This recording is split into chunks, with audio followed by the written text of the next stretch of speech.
Oke, halo teman-teman semua. Terima kasih telah menonton video ini. Di sini saya akan menerangkan tentang Google Search Console itu sendiri itu seperti apa dan gimana sih cara menautkan Google Search Console itu sendiri seperti apa. Nah, sebenarnya cukup apa ya, kita memahami lebih mudah. Mungkin perkenalan terlebih dahulu, saya Irhan Hisyam sebagai salah satu SEO content writer dan juga spesialis ya di salah satu perusahaan. Saya sudah 3 tahun ya menggunakan SEO dan juga konten dan juga punya blog pribadi dan memiliki beberapa sertifikasi digital marketing PNSP dan juga sertifikasi SEO spesialis. Nah, di sini kita akan membahas tentang GSC itu sendiri seperti apa, tentang apa itu, fungsinya, cara kerjanya, menu utama di dashboard, metrik-metrik apa saja yang kita harus tahu ya dari GSC itu seperti apa, terus bagaimana sih cara membaca query dan juga kesalahan pemula. Mungkin pada video ini lebih kayak summarize, tapi kalau teman-teman ada ingin tahu lebih dalam, mungkin bisa tanya di kolom komentar. Nanti mungkin saya akan menjawabnya, atau kalau mungkin bisa menjawab secara detail, saya akan membuat video secara terpisah. Oke, tentang GSC itu sendiri apa? Jadi GSC itu kalau teman-teman tahu, itu adalah salah satu tools yang ada di Google yang digunakan secara gratis untuk membantu pemilik website untuk mengevaluasi dan juga memperbaiki performa website di hasil pencarian Google. Nah, di sana kita bisa memantau beberapa performa website kita, terus memeriksa indexing apakah website kita itu memang bisa ditemukan di Google atau enggak, dan juga ada beberapa permasalahan atau tidak dalam menggunakan GSC ini sendiri. Untuk mengunjunginya, teman-teman bisa search di searchgoogle.com. Di sini menggunakan Google Search Console. Ini ada satu website saya yang sudah saya tautkan. Kalau teman-teman belum menautkannya, bisa mendapatkan di Ad Properties ini. Atau kalau teman-teman punya WordPress, sebenarnya lebih gampang lagi, bisa menambahkan di Google Site ini. Nah, di sini teman-teman bisa menambahkan dan juga meng-add site website tersebut lebih gampang tanpa harus melewati ini. Jadi selain GSC itu apalagi sebenarnya GSC ini adalah salah satu tools dari banyak tools yang tersedia ya.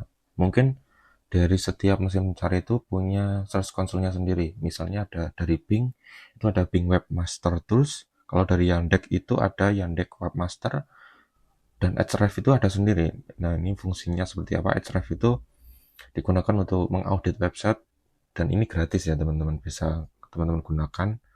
Mungkin di lain video akan saya bahas.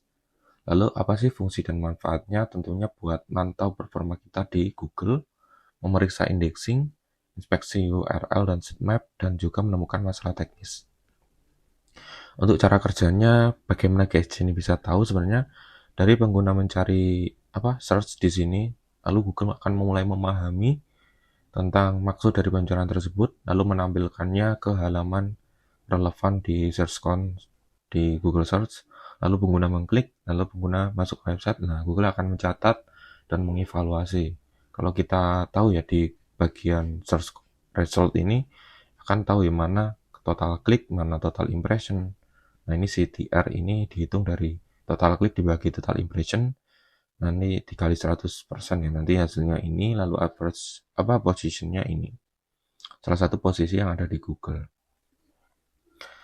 Ini ya, menu utama yang kita itu harus tahu ada link. Nah, di sini ada internal link in, ada backlink yang mengarah ke website, experience, ada indexing.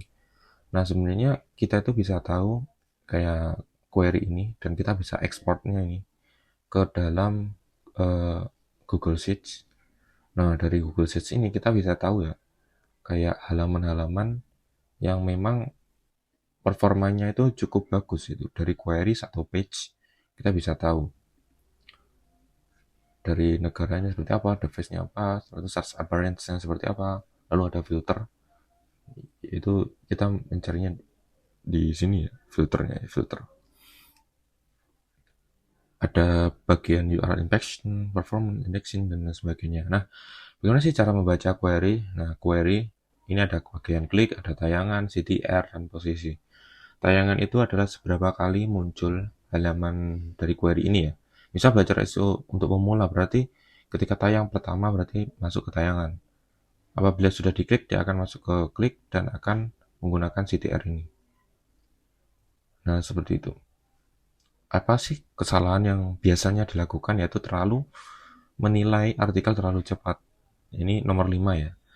Jadi karena mungkin proses SEO itu memakan waktu yang cukup lama, yaitu dari proses scrolling, indexing, terus ranking itu kan perlu waktu ya, enggak?